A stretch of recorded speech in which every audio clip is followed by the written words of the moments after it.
In this episode, we have Aldwin from Soulstring on the channel. I was thinking somebody was like, I thought your girlfriend was holding the camera for you. So maybe look too bad, okay?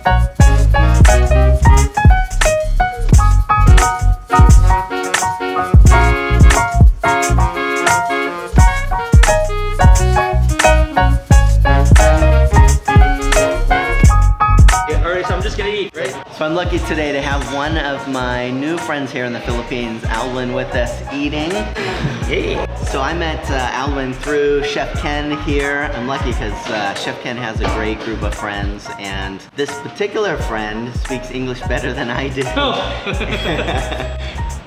And you think I'm being humble, but that's pretty true, actually. Nah. So maybe I'm lucky because I was born with English as a first language, but in terms of like figuring out like what a preposition is, or maybe I got a noun and a verb down, but that's about it. But Aldwin is truly, he's a very humble guy. Would you mind introducing yourself? Oh, yeah. and a bit about your background? Okay, I might screw up and things. So but anyways, see, my English sucks. So anyways, you can edit that out. So again, here we go.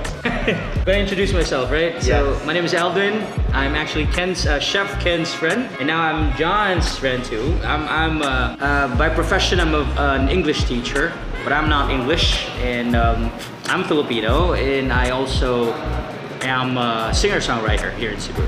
An amazing singer-songwriter, actually. So if you go on Spotify, where can we find you? Just like go to Spotify and then just type in Soulstring or AOS and the Sesh Boys, and you'll see a few songs of mine. I actually wrote them. Really amazing voice, and like I said, very humble guy, but he's definitely on my Spotify playlist. So Thanks. if you look below, you will see some links to Aldwin and his music down there below as well. And I mean, I'm a little less humble than Aldwin, but I gotta say, one of the things we both have in common is we both have powerful voices. If you listen to Aldwin's music, you'll see what I mean by that. And if you hear me sing, you'll see why I have a powerful voice, because birds fall from the sky, windows crack. So we both have a powerful voice, but in very different ways than each other. But tell me a bit about your music career and how you got started. Okay, so basically I started back in 1999. I started singing when I was in elementary. I was 6 years old when my parents taught me how to sing. And then professionally, I started here in Cebu in 1999. I was part of a group called Soulstring, and then after that, you know, things went well, I guess. Humble, like I said. So were your parents musical, or what led them to start you? Yeah. Both my parents know how to play the guitar, and they also sing. My brother also knows how to play all musical instruments. He also writes songs, and he sings too. Yeah. So I think we're very musical. At some stage you developed a band, or? Actually, it's not that I developed the band. No, I didn't develop the band. It's just that I got recruited by somebody, and then his name. Can I mention the name? Of course. Okay, so his name is Hans Komwon, and then he recruited me to join this acid jazz band. And so I became the male vocal, because we had a female vocalist. So I joined the band as the male vocalist. I was part of the third generation, I suppose. It only lasted for a year, because after that they decided to disband because most of them were like business people, so they had to like really run their lives. They had private lives, so they just for them it was just music making was just their passion. Sure. So in my case, it was too at that time. And so one of the members, Prudence, he played keys back then, but his first love was playing the guitar. And then I actually asked him to like play the piano for me, because I was like asked to sing for a wedding reception.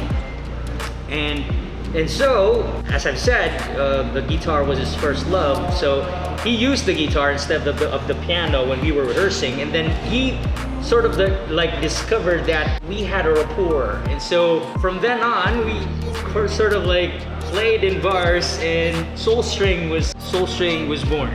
something like Got that. it. And then what about the Sesh boys? So Yeah, AOS and the Sesh boys. So I don't know. Some of my friends find it very corny. Like I named it. It's like my side project band. You know, I named it AOS and the Sesh boys because AOS stands for Aldwin of Soulstring. Yeah, because Soulstring had more songs than AOS because AOS and the Sesh Boys only has one song on Spotify right now. And so, as I've said, it's just like, it's supposed to be my side project band. And last year we got to play for Wish 107.5. The Wish bus came to Cebu and we were so lucky to like perform on the bus, and the rest is history. for people outside of the Philippines, can you tell us about the local radio station or who they are? Well, the Wish bus is actually it's owned. Actually, the owner is a Filipino, but the Wish bus actually their aim is to like reach out to artists who are not like known mainstream. Because here in the Philippines, it's like you are popular if people know you. Like when your songs are played on the radio all the time, if they see you on TV all the time performing. So basically, Filipinos are like, they have this mindset that you are considered popular if you are seen all the time on TV or heard on the radio. But the Wish bus, Wish 107.5's objective is to like reach out, as I've said, reach out to artists who are not mainstream. I don't consider myself popular. So basically, it's just pure luck for us to be able to perform on the Wish bus. What about the arts in the Philippines? Because one of the things that I saw here from, actually back up, even from in the US, like most Filipino families that I was friends with, they'd be singing at home, there'd be karaoke night, you know, like when friends and family get together, Filipinos, whether they could sing like you or they could, if you could call it sing like me, they're singing. And, you know, I think in the US, like some people are either good singers and maybe they sing around other people, or they're people like me and they're like to sing but behind closed doors. But here, one of the things actually I see a lot that I really appreciate about Filipinos is people don't judge each other, like with singing. Like people just sing and it's something that people seem to enjoy. If I'm overly generalizing things, you know, feel free to call me out on that. But, you know, on the whole, it seems that singing is a really popular part of Filipino culture. Do you agree with that? Yeah, I agree. I think it has to do with like the resilience of Filipinos. Like we find ways how to, like right now we're suffering from the the effects of the pandemic, right? But because Filipinos are so resilient, we find ways on how to like alleviate, say, pain or suffering. Yeah. You know, so singing is one of those things that I consider free. I mean, you know, the best things in life are free. So I think singing makes people happy, for me. And then because the Filipinos are one of those who are considered as happy people, we're one of the happiest people in the world. So I think singing makes us happier. And so whether we sound good or bad, it doesn't matter. Like the video, doesn't tell you to like shut up because your voice sucks. I mean, the thing is, you know, singing is really something that it's like medicine. You know, like laughter is medicine, singing also is medicine for the Filipinos. So despite the pandemic, you know, we don't care about that as long as music is available. I love that, because in US culture, like if I were to sing in public, people would be like throwing this food at me, you know, but here, it's really different, you know, so I'm trying to learn to be not so shy when it comes to singing. But you talked about Filipino resilience, and that's one of the things actually with the Purple Cow team that we were talking about just a few days ago. And as many people know, you know, not just in the Philippines, but around the whole world, people are you know, really struggling with the pandemic. Sure. But here, on top of that, there's been typhoons, there's been earthquakes. I mean, it's been a really tough year. You know, people trying to find out just how to get enough food, just for even rice, at times. Of course, not everybody, but literally millions of people have been really struggling during this pandemic here in the Philippines. And so with the team, we were talking about Filipino resilience, and it's one of the things that I really admire that I see here as well. In my culture, people complain a lot and they whine a lot, even if things aren't really that bad. And I'm one of those people, but one of the things that I'm trying to learn myself that I really appreciate from others that I met here is I just need to shut up and stop whining so much, and I need to learn to be more patient, and I need to be more resilient myself with things. Some of the teams was talking about and saying, here people have talked about Filipino resilience for so long that some of the young people and other people actually are getting sick of using that term and saying that maybe Filipino resilience isn't always a good thing if it means that people aren't pushing to try to make things better and to try to make a change in the Philippines. So what are your thoughts on that topic? Is Filipino resilience a good thing, or do you think that there's anything that could be negative to that? Well, I think it's like too much of everything is bad. Sure. Okay, too much of everything is bad. So basically, when you talk about resilience, it really depends on how a person perceives life. I mean, I'm gonna talk about, for example, you. Okay, so for example, you don't have a job. All right. Okay, so you don't have a job and you're not doing anything, and then you use resilience as an alibi. You say, it's okay, I'm gonna be okay. Even if I don't have a job, I'm okay with it. I'm still gonna survive. I'm gonna survive life without a job.